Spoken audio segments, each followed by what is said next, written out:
L'hexagramme 1, l'élan créatif.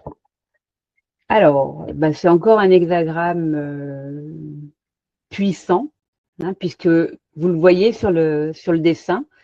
En fait, il est composé du ciel sur le ciel. Et en fait, il y a 6 traits yang. Donc, c'est que du yang, quoi, hein, que de l'action. Voilà. Et il s'appelle élan créatif. Donc, c'est un hexagramme extrêmement puissant. Donc, c'est le début, c'est l'hexagramme du début, le numéro 1. Et c'est un hexagramme de force et d'activation pure. Donc, mais en tout cas, c'est un hexagramme qui propose une impulsion de création. Il peut faire surgir en fait du nouveau, de la créativité.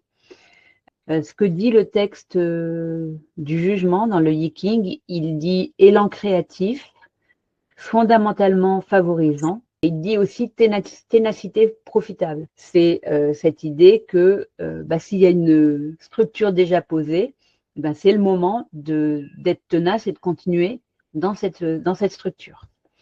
Donc oui, le moment est favorable. Oui, il y a beaucoup de puissance disponible.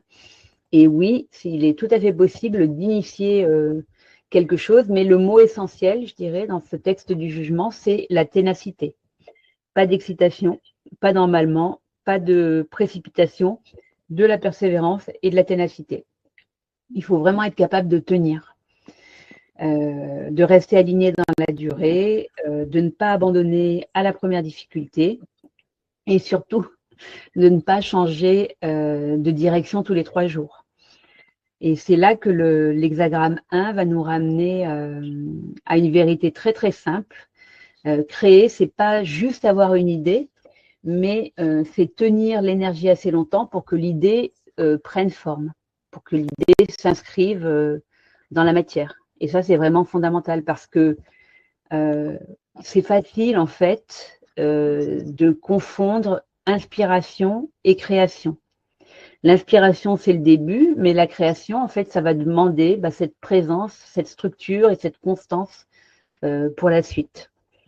Donc, l'énergie du mois de juin, elle va apporter, ou elle peut apporter une impulsion vraiment magnifique, mais si c'est pas dans ta direction, eh bien en fait, cette impulsion, en fait, elle va s'épuiser au lieu de se manifester, de se matérialiser.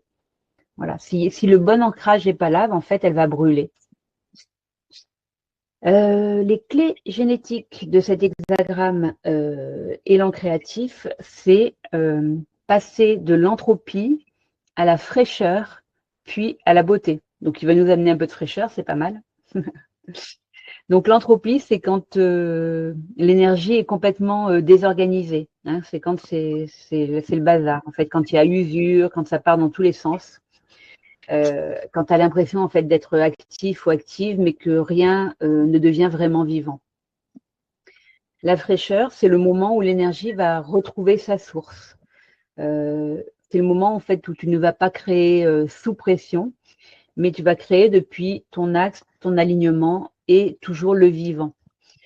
Et la fraîcheur, c'est quelque chose qui est pur, qui est simple, qui est juste. Et la beauté, eh bien, en fait, c'est quand ton énergie créatrice s'accorde tellement bien à la vie qu'elle devient une forme d'évidence.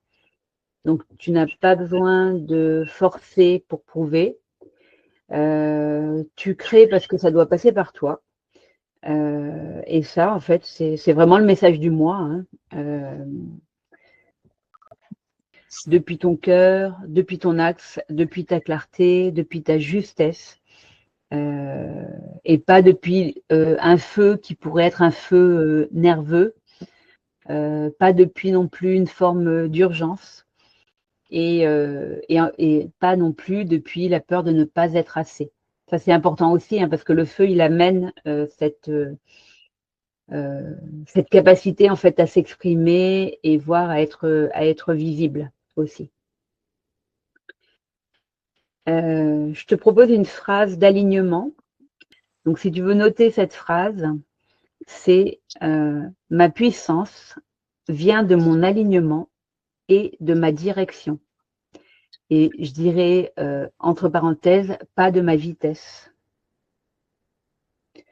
Ma puissance vient de mon alignement et de ma direction. Voilà, tu peux l'écrire, tu peux la garder sous les yeux, par exemple sur ton bureau, voilà, ou la poser quelque part où tu la vois régulièrement, histoire de vérifier que justement tu n'es pas en train de t'emballer, mais que tu veilles à rester au plus juste. Accélérer, ça ne veut pas non plus dire évoluer.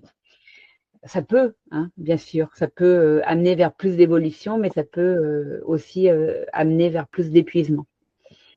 Donc là, on ne cherche pas en fait une fuite d'énergie. Au contraire, on a envie de la canaliser, cette énergie. Voilà. Donc si tu sens que ça s'emballe, eh bien, tu peux te répéter, t'affirmer cette phrase: ma puissance vient de mon alignement et de ma direction, mais pas forcément de ma vitesse.